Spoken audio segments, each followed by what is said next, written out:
Hello, আসসালামু আলাইকুম guys, কেমন আছেন? আশা করি সকলেই ভালো আছেন। তো আমিও ভালো আছি। আবারও চলে আসলাম নতুন একটি ভিডিও নিয়ে। আজকে আমি চলে এসেছি সরিষা ক্ষেতে। এখান থেকে সরিষা ফুল নিয়ে আজকে আমি সরিষা ফুলের পাকোড়া বানাবো। তো দেখতেই পাচ্ছেন সরিষা ফুল কি সুন্দর, আমাদের এদিকে কি সুন্দর দৃশ্য।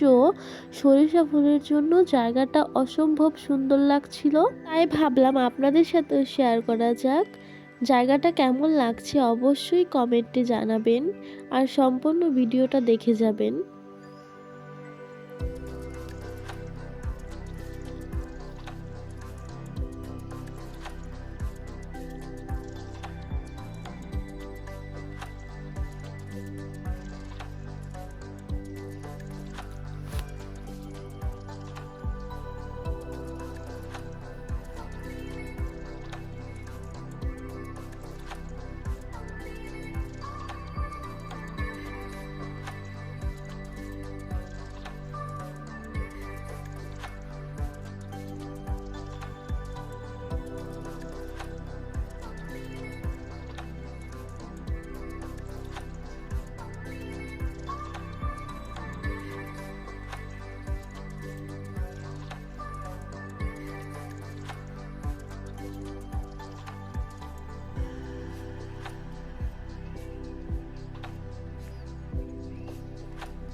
এই তো আমার ফুল তোলা শেষ, এখন বাড়িতে চলে যাব।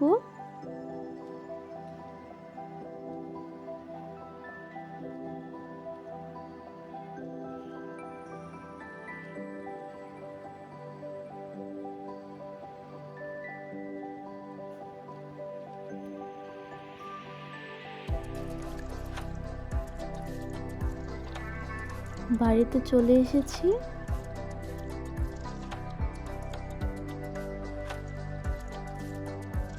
এখন আমি চিচিঙ্গাগুলোকে সুন্দর করে ছুলে নিব।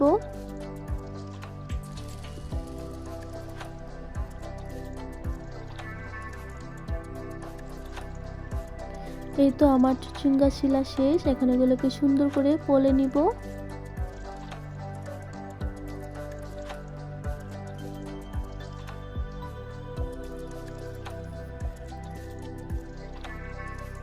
আমার চিচিঙ্গা পোলা শেষ, এখন পেঁয়াজ আর কাঁচামরিচ কেটে নিব।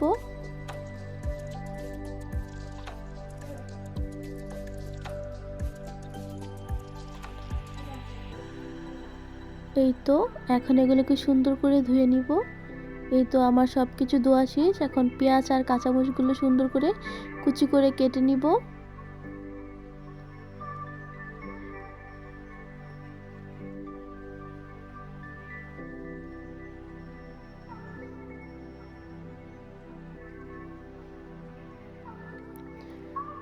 এই তো হয়ে গিয়েছে। এখন সরিষা ফুলের পাকোড়া বানানোর জন্য দিয়ে দিব এখানে পেঁয়াজ কুচি, কাঁচামরিচ কুচি, লবণ, হলুদের গুঁড়া, ধনিয়ার গুঁড়া, আদা রসুন বাটা, তারপর দিয়ে দিব চালের গুঁড়া, দিয়ে সুন্দরভাবে মেখে নিব।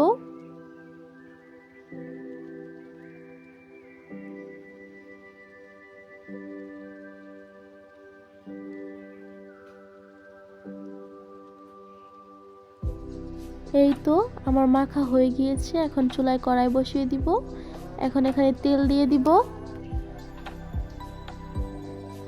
তেলটা গরম হলে আমি পাকোড়াগুলো ভাজার জন্য দিয়ে দিব।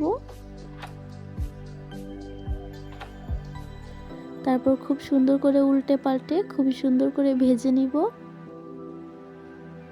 এই তো এখন নামিয়ে নিব। এভাবেই সবগুলো পাকোড়া খুবই সুন্দর করে ভেজে নিব। এই তো আমার সবগুলো পাকোড়া ভাজা শেষ। এখন এই কড়াই আবার তেল দিয়ে দিব, তারপর দিয়ে দেবো পেঁয়াজ কুচি আর কাঁচামরিচ কুচি। এখন এগুলোকে সুন্দর করে লাল লাল করে ভেজে দিয়ে দেবো। লবণ আর হলুদ দিয়ে তারপর চিচিঙ্গাগুলোকে দিয়ে সুন্দর করে নাড়াচাড়া করে মিক্স করে নিব।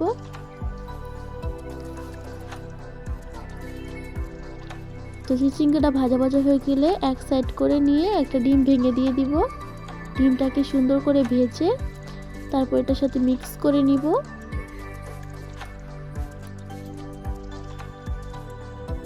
এই তো হয়ে গিয়েছে আমার চিচিঙ্গা ভাজি।